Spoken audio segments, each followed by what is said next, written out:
Welcome to UCentral Sports. I'm Ray Robinson. We are narrowing toward the end of the football season for our fellow Broncos. Game 7 was at home at Chad Richardson Stadium on Saturday, and UCentral's Mark Lowe was there with an in-depth look into the game. The Broncos came off a loss against Northwest Missouri State 2 weeks ago, and they looked to take out some of the frustration, and boy did they. The Chos started the game hot, pinning the Lincoln Blue Tigers deep in their own territory on the opening kickoff and managed to secure a good few tackles for loss, but Lincoln drew first blood with a 23-yard field goal. The Broncos came roaring back, going the distance in 4 plays and a 24-yard dot to Telrell Davis from quarterback Dawson Hurl to take the 7-3 lead over the Blue Tigers. The Broncos defense got a stop, and then the offense turned things around with another quick 4-play score on an 11-yard pass and a fantastic catch by Darius Melton for the touchdown to make it 14-3 after 1. Remember that frustration I mentioned earlier? Well, it sure fueled the Chos in the second. They started it off with a pass to the big tight end Oscar Hammond for 6. The Chos defense got hot in the second as well, getting a quick 3-and-out and getting 3 tacked onto the score by a kick from Nicky Quevedo.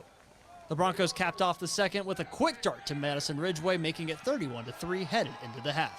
The Broncos came out swinging again in the third, getting the first points of the second half on a huge 22-yard run by Jalen Cottrell.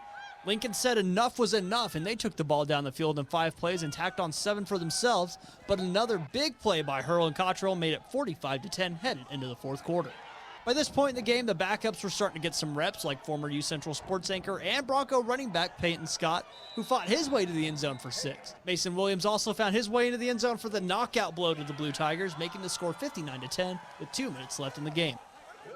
The Broncos win in dominant fashion, 17-59, with only a few games left in the season. They'll be back home on November 4th to take on Washburn for Military Appreciation Day. Ray, back to you.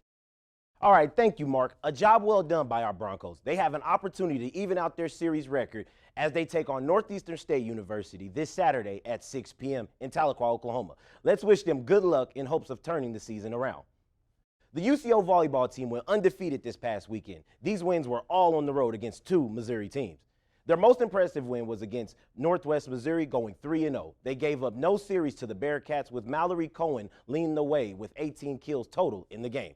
They continued their dominance in the state of Missouri with a tough series of games against Missouri Western. This game went to 5 sets as Missouri Western proved that they weren't going down without a fight. Missouri took the first and fourth game of the series of the matchup, and it's safe to say that they have great momentum going into their next 2 matchups, as both games will be back at Hamilton Fieldhouse, with the first one being against Nebraska Kearney on Friday at 6 p.m. The following game will be on Saturday at 2 p.m. as they take on Fort Hays State. Best wishes to them with this impressive record. And we are in the home stretch of high school football season as well. Conference games are being played, so playoff is just around the corner. Edmond North and Edmond Memorial both had their bye week. So let's talk about the teams that was in action. Santa Fe remained undefeated in conference games by going 4-0 as they beat Norman North in a close but fun game. Check out this 35-yard return by junior Demarius Robinson. Might need to do some family research and see if that's my cousin, because, you know, Robinson. Anyway, they end the game 52-49.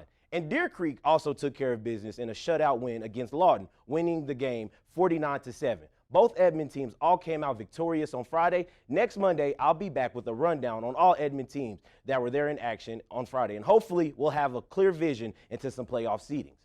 And to end this segment with some fun sports news, pro wrestling fans, if you don't have any plans tonight, we got you covered. WWE is in town with their flagship show, Monday Night Raw, and they will be live at the Paycom Arena with a lot of familiar faces will be there. Be there tonight at 6:30 p.m. Doors open. You definitely don't want to miss out on this. Now, I think it's no secret I'm like a huge WWE fan, and my question is to Mark and Emma, could you guys see yourself going to a wrestling show in 2023?